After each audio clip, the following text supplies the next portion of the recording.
Hello and welcome. Yeah, off to a strong start this week.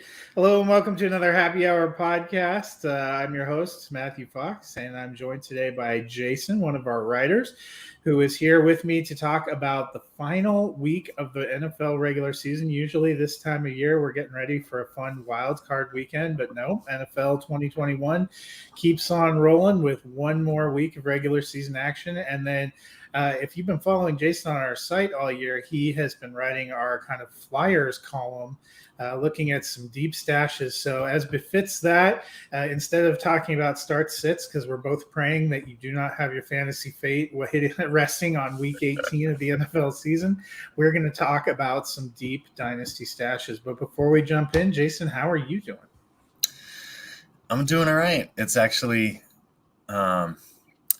it's almost the rest and rehab phase after the climax of the fantasy season, the denouement, if you will.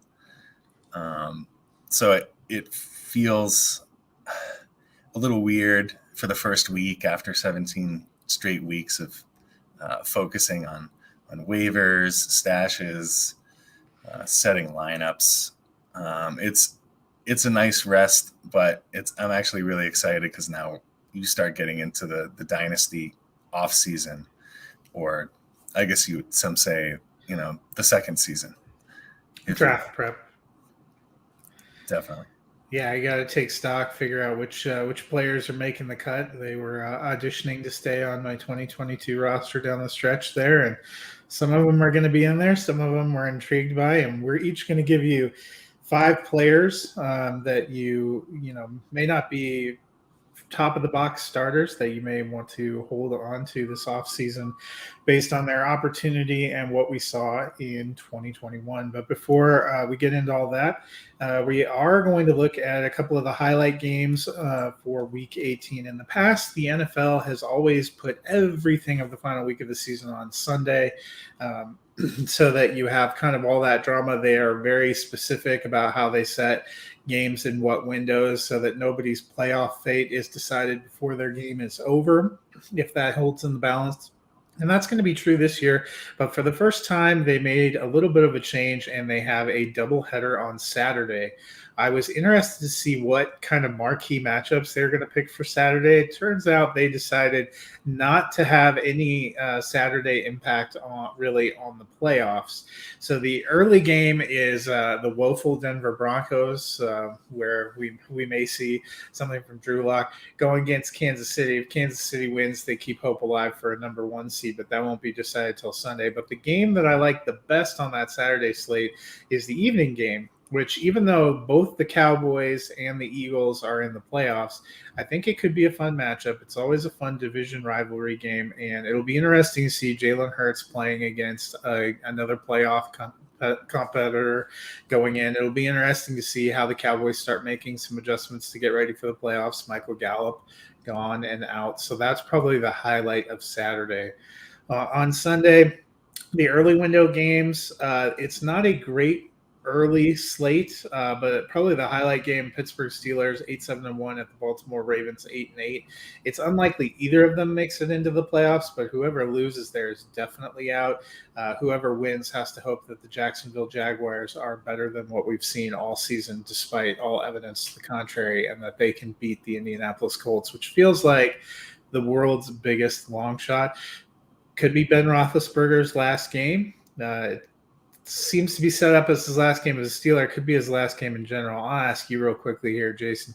Do you think Ben plays again in 2022? I don't think he plays again. I feel like he's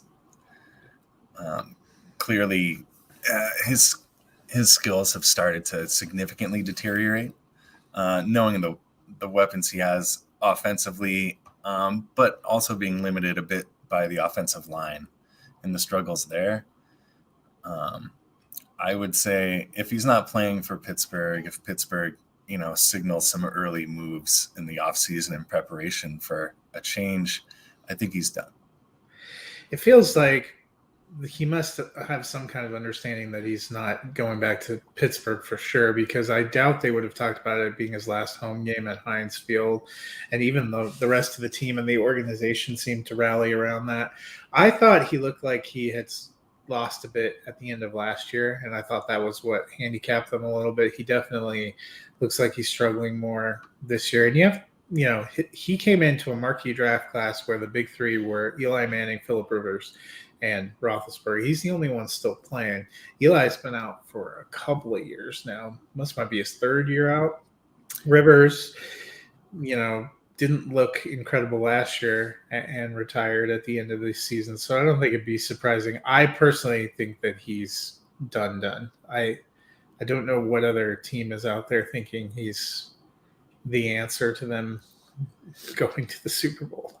Yeah, and I've heard, kind of listening to Dynasty and Superflex podcasts and research, a lot of people are getting into the discussions about, how many bridge quarterbacks might be needed next year, and that the rookie class coming in, there's not exactly, 3 or 4, although 3 or 4 talented quarterbacks, not necessarily ones that you're looking to thrust right on opening day, if you will. Yeah. So I think Pittsburgh may want to go get some kind of a. Yeah. It's clear they look to see what they have in Mason Rudolph. I don't see that happening. They took a chance on Dwayne Haskins. That seems like that experiment kind of went by the wayside. It'll be exciting. I'm sure you'll be on when we go. When we start doing mock drafts and talking about this class of 2022, there are a few options, but it seems like the general overall consensus is a lot of the value for quarterbacks would be taking them in the second and third round and seeing if you can develop them, which is almost the inverse of what we were last year. That combined with Pittsburgh being just good enough to be in the middle of the pack, probably means the salvation's not coming through the draft. One name that's been bounced around, I'll get your thought on this real quick, is Jameis Winston. He had a pretty decent start to the season with the Saints before he got injured. What do you think about that as a fit?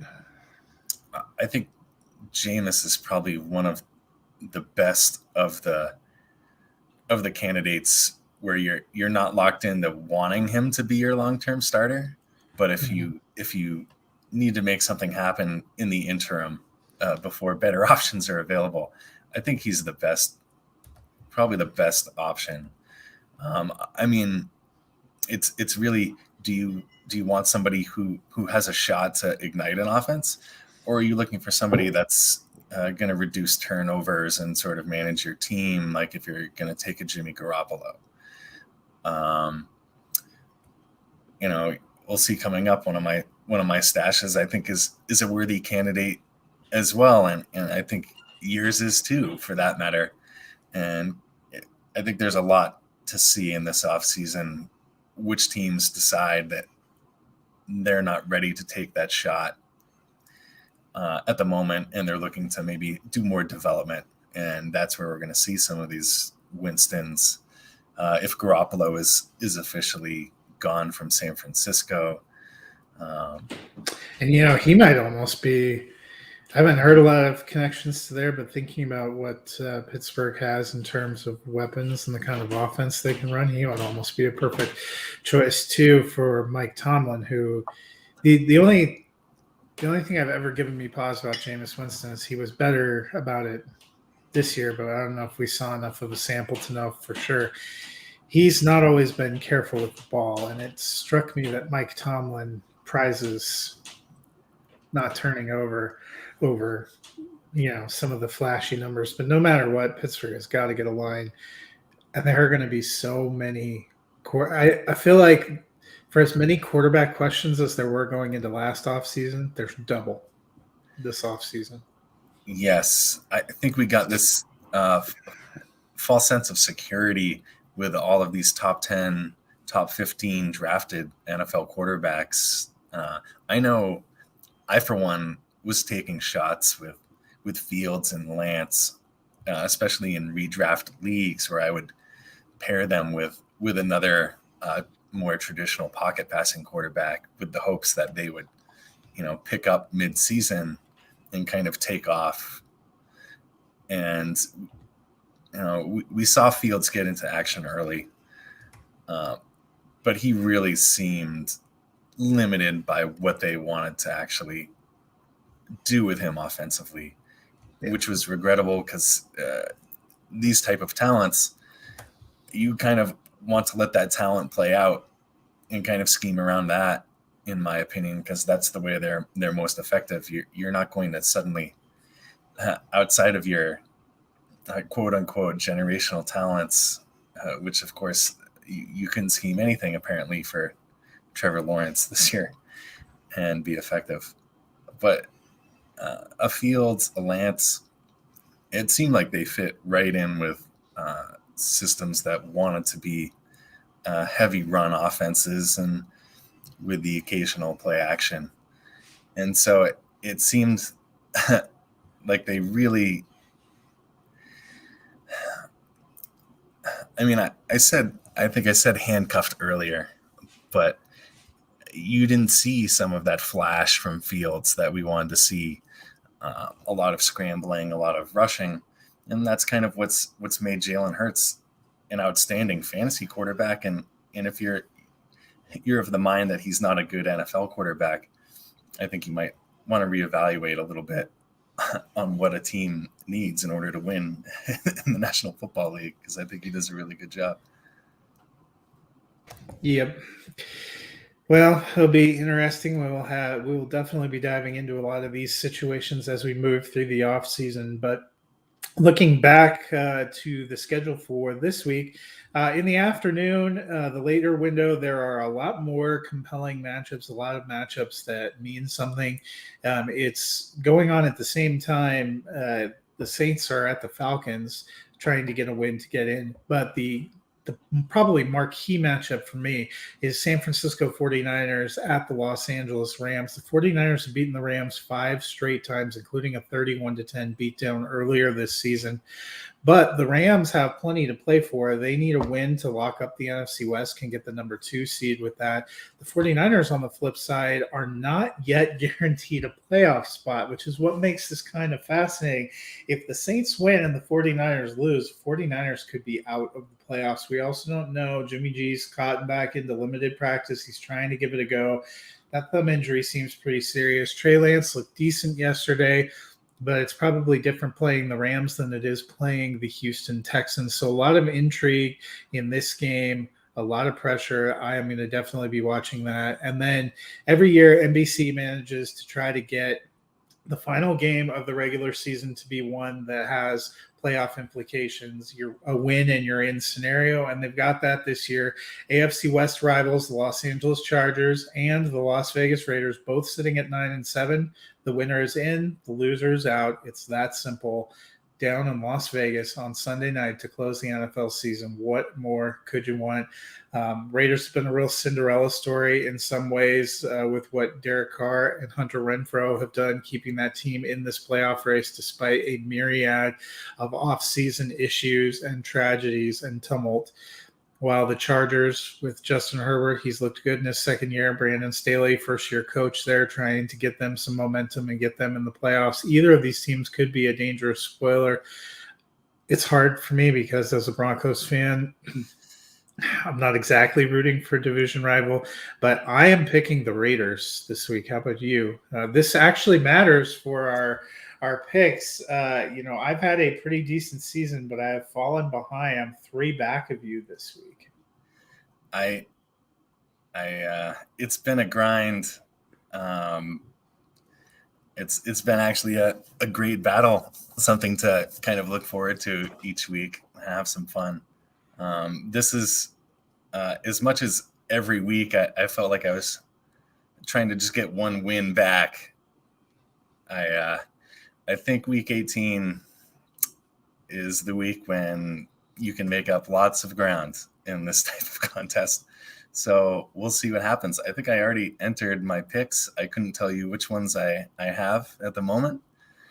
But in that game, as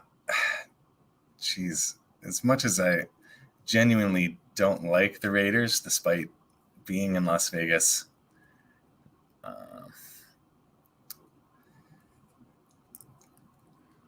Yeah, I'm gonna stick with that and go with the Chargers there. Funny as it is, I'm sure you've heard such this. a toss-up. I love Herbert, and Right.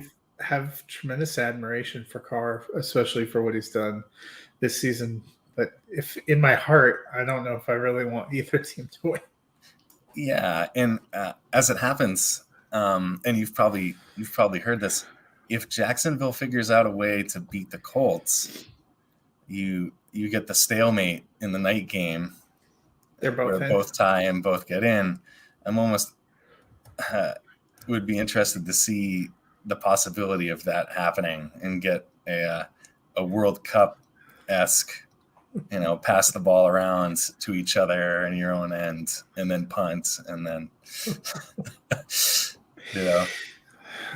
I'm sure for rivalry purposes, one of them wants to win to get in anyway. Yeah, it's going to be. Yeah, I think there's too much pride on the line, and ego really is what drives a lot of the decisions, especially in the NFL. So moving from the Week 18 slate, so we'll see who ends up being in the playoffs next week. We'll be on here. It could be Ricky and I, it could be Jason and I, it could be John and I. You never know. We like to keep you guessing. But we'll preview the wild card, and I will have my wild card preview and picks every Friday throughout, our playoff preview and picks every Friday throughout the playoffs. Before we jump into our deep stashes, I was going to go ahead and give Ricky's bets for this week.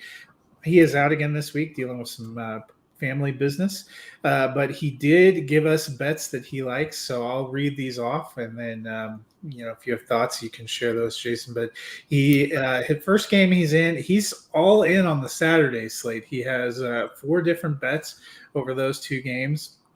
First one he likes is the team total in the first quarter of Kansas City being over 6.5 points against Denver.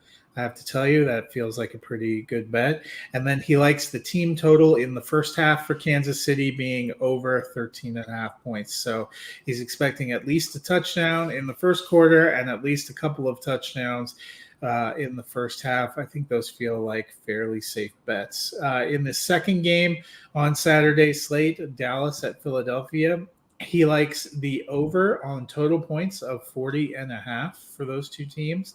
And he also likes the team total, the over for Philadelphia of 16.5 points. So he thinks it's going to be higher scoring and that Philly's going to do a decent job. On the Sunday slate, only 2 games that he highlighted. The first, a real barn burner, the Tennessee Titans at the Houston Texans. He likes the Houston Texans team total for the first quarter, which is 0.5 points. So he thinks Houston is going to score in the first quarter.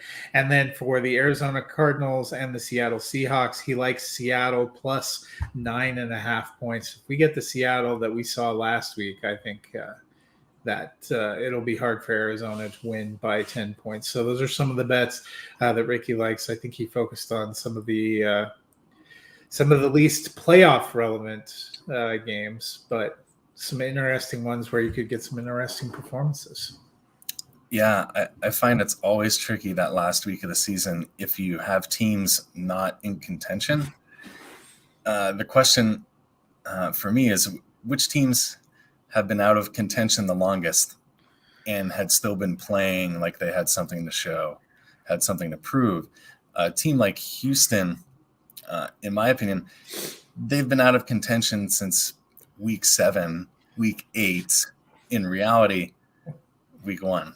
Yes, thank you. I was trying to be kind. And they've been playing actually fairly inspired football given what you see I guess name-wise in the stat sheet, in particular, Davis Mills, pretty surprising, and the consistency of Brandon Cooks year in and year out. So, I mean, if you have a team like that running into a team that's, had the aspirations. Granted they stick to divisional matchups, but if you had them versus, say, a Seattle who's out, but definitely had hopes to be a legit Super Bowl contender, that's a spot where you'd want to take the team that's clearly the worst team, but has something to play for. Yep, and I think the same's been true of Seattle. It seemed like they played really hard in what might be Russell Wilson and Pete Carroll's final home game last week. I think they're going to want to go out on a high note, so that bet makes sense to me as well. Well, we're going to transition and look ahead a little bit to Dynasty stashes in 2022. Jason and I each have 5 players we're going to highlight. It worked out perfectly. We each have a quarterback, a running back, 2 receivers, and a tight end. So I was going to go position by position and alternate. I will let you throw your quarterback out there first. Sounds good. After our discussion of bridge quarterbacks, I really as a great value, I think Gardner Minshew is worth a speculative add, especially in Superflex. He's shown time and time again that he has what it takes to lead a team to win in the NFL. And when you're looking in Superflex to have options at QB2 or even QB1, you're going to need guys that are actually starting. It's going to get that thin at many points during the season. And Minshew's, he's not been a completely airtight, hand the ball off, just throw on third down sort of quarterback. You're seeing a bit of, drama and excitement and somebody that you'd actually like to root for. So I wouldn't be surprised if he finds a way to another organization again this offseason. And I think that the highlight is it's pretty cheap for you to pick him up, and it's pretty cheap for other organizations in the NFL to pick up someone like him and kind of free roll his talent, especially in given the dearth of quarterback needy teams. Yeah, my quarterback's another guy who's back right now. I went with Tyler Huntley. He's a restricted free agent, so the thing that you're going to have to watch out for is if the Ravens decide that he's too valuable to let him go and manage to lock him down, because he's not, in my opinion, he's not going to displace Lamar Jackson. Jackson's the guy they've committed to there, but I like what we've seen. He started 3 games, may well start on Sunday. I think they're still making that decision, but he's only 1-2 record-wise, but I don't think that's all on him. He's completed 67.5% of his passes, 940 yards, 3 TDs, 2 INTs. He's carried 35 times for 222 yards and 2 touchdowns. He's looked very good and very capable coming in and moving that offense. He's a mobile quarterback. He fit right in. In some ways, he almost looked like he was running the passing portion in some of those games a little bit better than what we'd seen. So I think if he's somebody that makes it out into the market, there is going to be a team that wants to snap him up and see if they can make him a starter. The big question is whether the Ravens are going to let him go. So my running back that I have as a potential stash is Deonto Foreman. He's one of those guys. Early in his career, ruptured that Achilles tendon. Didn't think he was ever really going to get back. As a rookie, he ran for 327 yards and a couple of touchdowns on 78 carries for Houston. Then, was out of the league entirely by 2019.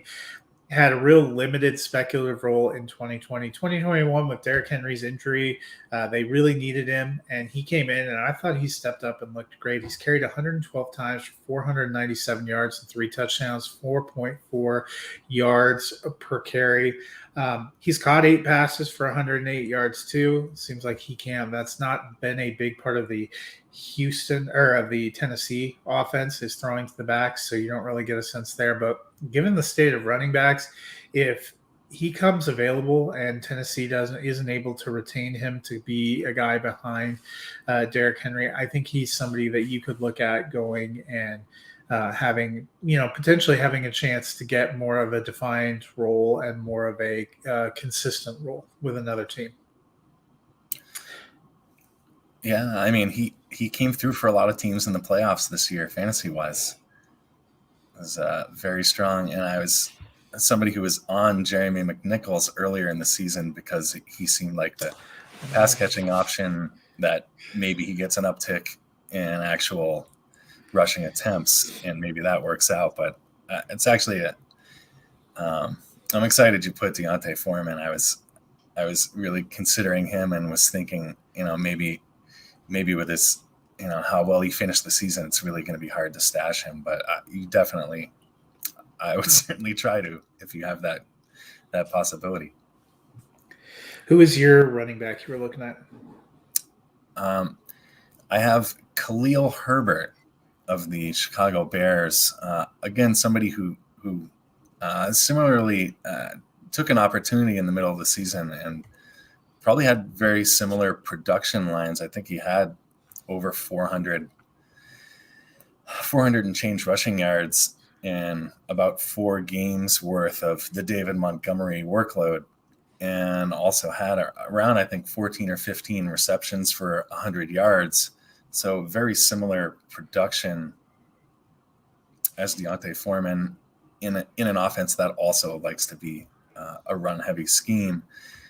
And for me, and a lot of my dynasty building, I'm looking to kind of have a high-power wide receiver core, and if possible, get, not that I want to say a reliable running back from a health standpoint, but get somebody I'm proud of to put in as RB1, and then just have a glut of other running backs in a stable, just knowing how fragile the position is and have the opportunity to rotate in and out. And I think Herbert is in a great position where you're almost losing the idea of the handcuff now as we get more into committees and losing the workhorse back. I think Herbert actually fits the true handcuff role, and Montgomery's value is starting to get towards its peak, in my opinion. I think he's close to maybe the RB1s in dynasty value wise, 12, 13, 14, something like that. And as his value goes up, Herbert's value realistically should also be increasing, in my opinion. I don't think Damian Williams is somebody that he has to fear, nor will he necessarily be on the roster beyond the season. So, yeah, we don't know if we're ever going to see Tariq Cohen again. I mean, yes, what a quietly lost season. I think a couple of things that I thought about with the Bears too. I like the Khalil Herbert stash. There's definitely going to be a scheme change. It seems news has broken that Nagy's been informed he won't return next year. Surprising no one except for Matt Nagy. But David Montgomery was a second-round pick. He is going to be entering his 4th year next year, which would, I don't think it's a lock that they re-sign him because of what we saw with Khalil Herbert. One of the advantages you have, especially Chicago potentially moving forward, they have a quarterback on a rookie contract. If they can have some cheap but effective work in the backfield, they don't have a lot of money so far invested in Darnell Mooney, who looks like he's really coming on, or Cole Kmet, who's still on a rookie deal. Then go out and get a couple of marquee free agents, and they might be right back in the competition there. So I wouldn't be surprised, even if Khalil Herbert doesn't pay huge dividends in 2022, if he doesn't end up inheriting a starting job in 2023. Yeah, excellent call. So we each have 2 receivers. Why don't you give me your first receiver? All right. My first receiver is Laviska Shenault. I enjoyed our foreshadowing before the show about differing opinions. Unfortunately, the Jacksonville offense was horrifying this season, and a lot of that kind of was juxtaposed with how high everyone seemed to be on Shenault in the offseason leading up. And so it just seems like a good market opportunity to try and step in. I'm not suggesting he's going to be on your waiver wire or although I've seen some people cut him free because we really haven't seen much from Jacksonville. So this is the time of year to watch people that had to make hard decisions who were still competing and needed a player to play set free some guys sometimes. Yeah, and not all dynasty leagues, have the same size benches and rosters. I'm in my few leagues are pretty deep with 28 roster total spots for only 10 starters, so there's a bit more room. But I've definitely know people playing in 20, 22 total roster spot leagues, and I think that's where you're definitely going to find him kicking around. I think keep trade cut right now, he's 142 overall, right around players like, say, an injured Irv Smith Jr., a Chuba Hubbard, and I guess they suggest a late 22 second round pick as similar value. It's amazing how much it's fallen for a guy that some people thought was going to be a top 25 player this year. Yeah. And it looked like you've pretty much seen the basement for poor offensive teams in what Jacksonville has done this year. So it's definitely fits in as more of a flyer stash. But I think once you're looking at, the 210, 211, 212 in a 2022 rookie pick, I don't think it's a terrible option trying to flip it for someone like him. Yeah. Jacksonville, another team that's going to have a ton of questions. Trevor Lawrence has looked lost. They're definitely in for all new coaches. 3 of their best offensive players, G.J. Chark, Travis Etienne, and James Robinson, will all be coming off of major and horrific injuries. So for that reason, a lot of speculation that it is not a highly desirable coaching slot. So I'm going to be curious to see who they get. My first wide receiver is Braxton Berrios.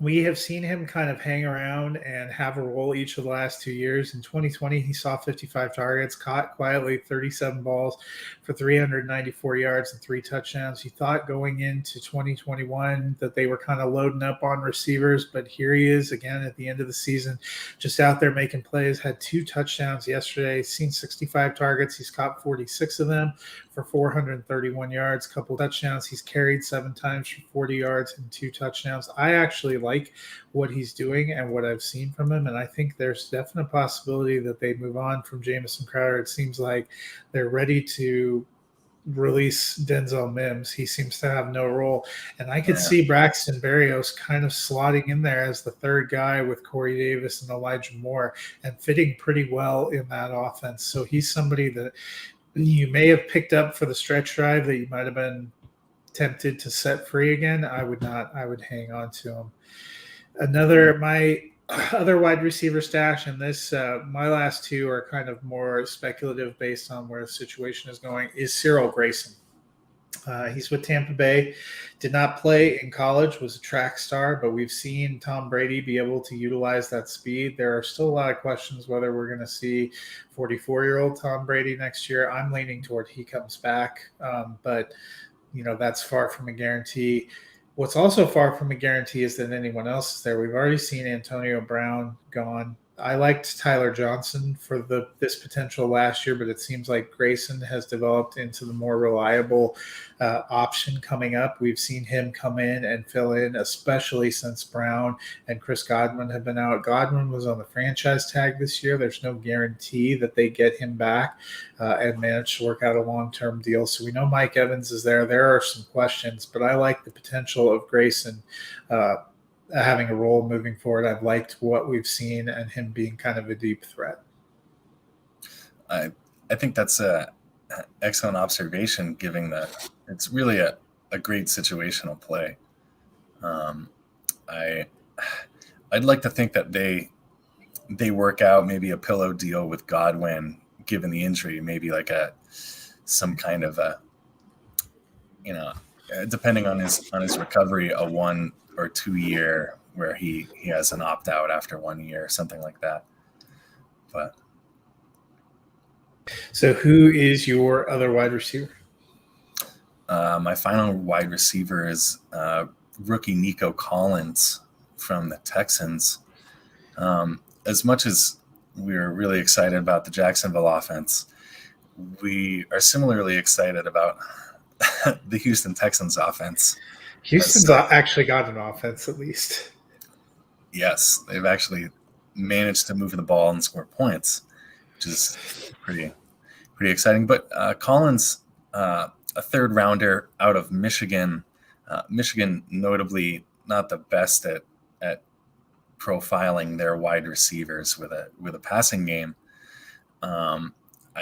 I just think from 6'4", 215 pounds, you have somebody who has the build of being a premier red zone threat, and he's really traditionally the wide receivers start off a bit slow in the NFL. We don't have the luxury every season of a Justin Jefferson, Jamar Chase, just complete meltdown of opposing defenses. But Collins didn't have a lot to work against outside of Brandon Cooks, and he seems to have secured what looks like a 65% route run average when he's been healthy, which for a rookie third round pick is a pretty good workload coming right into the NFL. And I'd like to see where he can go with a bit of a QB upgrade and a full season under the belt.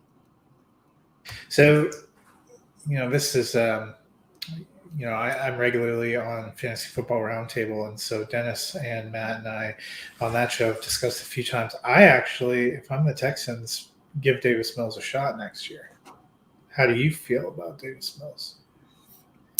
I don't have any problem with them rolling Davis Mills out again, but that's from a draft standpoint where it's not like they have an incumbent pick that's a locked in quarterback you need to take a shot on where they'll be drafting from.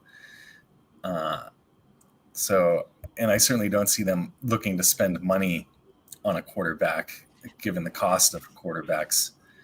It'd be curious if they even keep a Tyrod Taylor around just to have some competition to see how. I could see them getting. I think they're over Taylor. I think they made that kind of decision. I could see them going out. They're picking up somebody on that secondary market. They will get some kind of a veteran, I think, and I think there's a possibility they take a second or a third round rookie again, to develop. Right. And I just like what we've seen from Mills, and I think the Texans may be in a position to. It's the same argument I'd almost make with Detroit. I don't know if Jared Goff is anybody's idea of the man at quarterback, but he's been good enough with some of the other pieces they're building that gives them time to go and work on building inside out, building the line, building up some of the skill position players. Because right now, my thought is if you took the Texans, I think, profile either the third or the fourth overall pick, you say you take a rookie quarterback there, what are they walking into?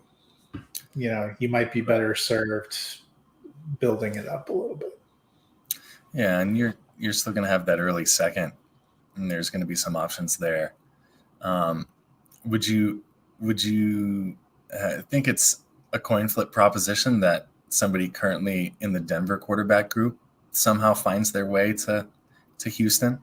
Yeah, that would have been one of my first thoughts is, if they acquired somebody like a Drew Lock, that might be a place. I wish I knew what Denver was going to do. I don't even think God knows what Denver's doing. But we'll transition from one train wreck to another. Everyone's favorite fantasy position is tight end, which is just a wealth of solid options, high production week to week. So who is the tight end that you were deep stashing? We're going to stick to the Houston Texans, and I'm going to take Brevin Jordan, fifth round rookie out of the U. He seems to have an uptick right from the middle of the season where he's generated anywhere from 10 to 15% of the target share from the tight end position. And for a rookie, as I had mentioned, the wide receiver aging curve was typically a bit slower than say at the running back position.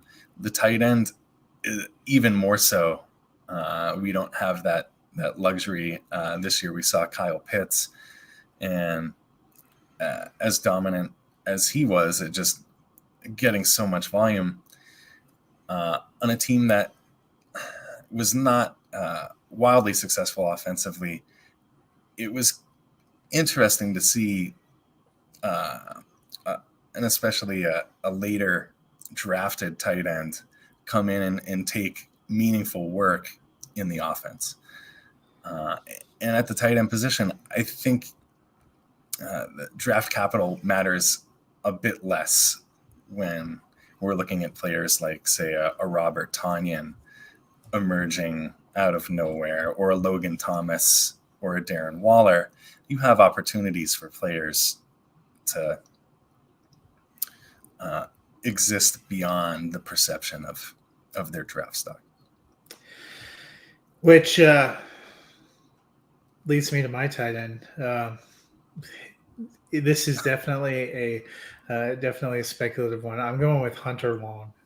He was taken in the 3rd round out of Boston College by the Miami Dolphins, and he has had an amazing rookie season where he saw 3 total targets, catching 1 pass for 8 yards. Now, maybe he's poised to break out here in Week 18, and I just wasn't ready for it.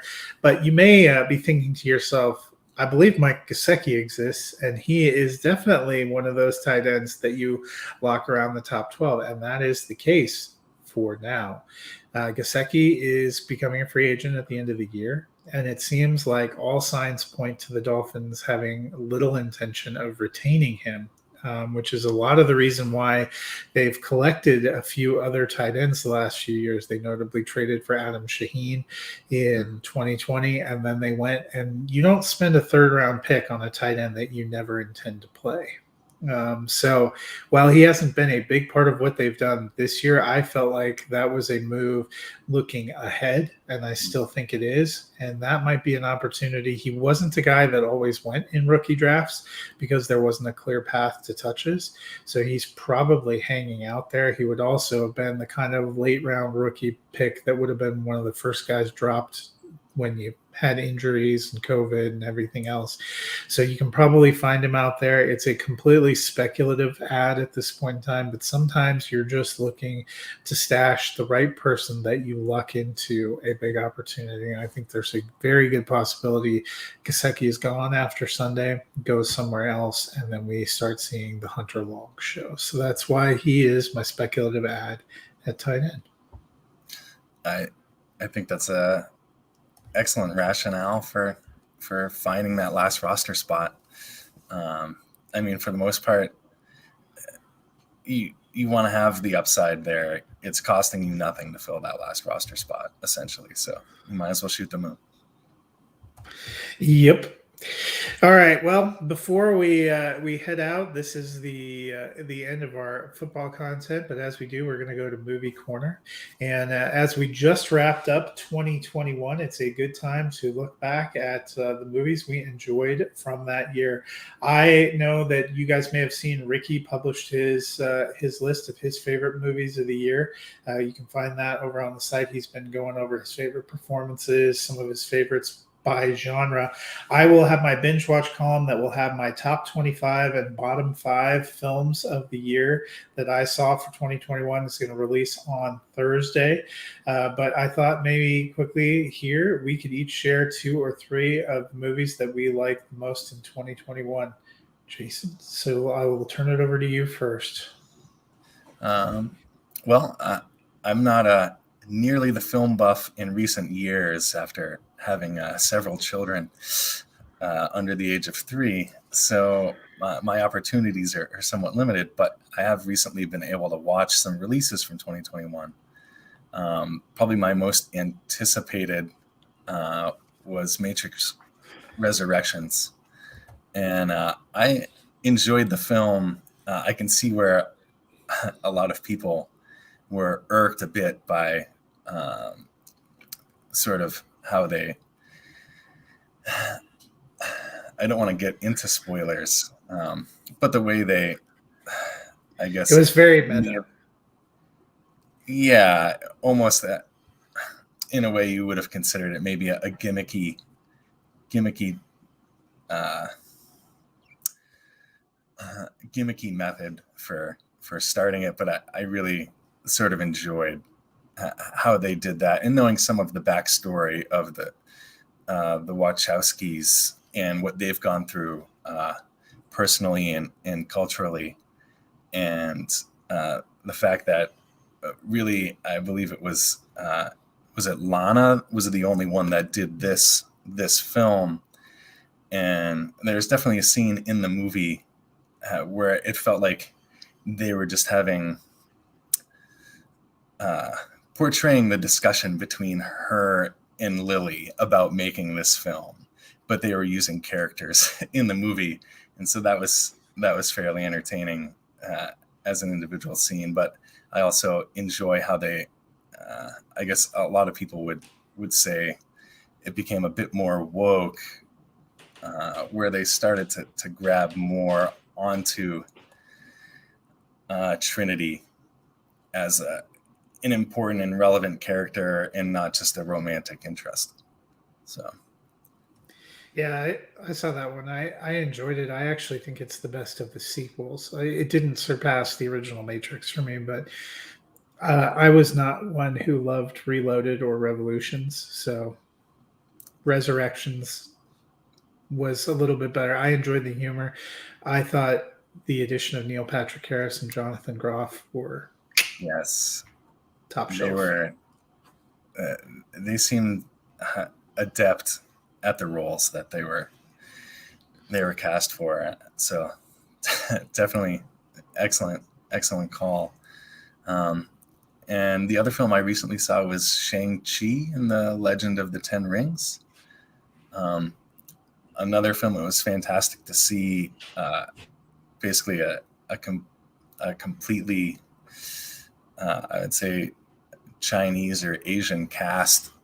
And actually, I love the combination of the martial arts and toning down on some of the Marvel superchargedness that you see in traditional comic book movies. So it felt like they wove it together delicately, but very meticulously, and it worked well, in my opinion. Yeah, and that's actually one that ended up in my top 10 of the year as well. So I thought that was one of the most surprising of the Marvel releases this year. I didn't really know what to expect. I was like, what is this movie? Weird title. And it was just a total kick in the pants. I enjoyed every minute of it. I liked the cast. I liked the humor. I thought they did a great job. Like I said, my full list of 25 and my bottom 5, which is even more important, in case you're looking for a good train wreck, will be out on Thursday. Last week, I touched on a couple that I had in my top 5. John and I talked about Spider-Man No Way Home, and I mentioned Sing 2. Those were my 4 and 5, but I'm going to just give my top 3 real quick, and these were my top 3 for the year. I ended up 510 first-time film watches in 2021. Ricky and I were both right around the same area, and his number 1 is one of the ones that's in my top 3, which I'll mention. But number 3 for me was Belfast, directed by Kenneth Branagh, a very personal tale, black and white. Takes place in Belfast in the late 60s. You're watching kind of a family go through the turmoil and turbulent times there. I loved Jamie Dornan and Katrina Balfe in that movie. Judi Dench was incredible. Very emotional movie. You can catch that. It's still playing some limited in theaters, but it is available on VOD now. It has come out there. It's the one wonderful change that we've made in the time of COVID is that things drop on VOD so much more quickly now. So those that don't feel comfortable, don't have access to see them in theaters, can bounce out. My number 2 was a movie called Mass. That was actually Ricky's favorite movie of the year. Both of us are really hoping it does well in some of the awards competition. It is about 2 sets of parents who meet in a local church for a conversation and a discussion. Their kids were both involved in a school shooting 10 years prior. One of their children was a victim. One of their children was the shooter. It is a very timely story. It is very emotional, very, very heavy, but just beautifully crafted, written, directed, and acted. Martha Plimpton and Jason Isaacs, two of the standouts there, but Reed Birney and Ann Dowd fill out the four and are just incredible. It's been Ricky's favorite movie of the year since he saw it. I think way back at Sundance in 2021. I saw it over the summer, and it has just continued to stick with me. It is finally available on VOD. It got the worst marketing campaign in the history of time. I don't think people even realized it released in theaters, but it's now out on VOD. Go out and make sure you see that. And then my number one, it's been my number one since the summer, is Coda. An Apple TV Films original. It's about a girl who was born to a family that's deaf. That's actually what CODA means, child of deaf adults. And she has a passion for singing. And it's just a beautiful story of her trying to find her way apart from her family and trying to, you think about, like, how do you explain a sunset to a blind person? How do you explain music to somebody who can't hear? And that's a lot of what this film touches on. It's a beautiful movie. I watched it again actually last week with my wife, and she really enjoyed it as well. But that's been number one for me. If you have Apple TV Plus, no excuses. Just go out there and hit that one up.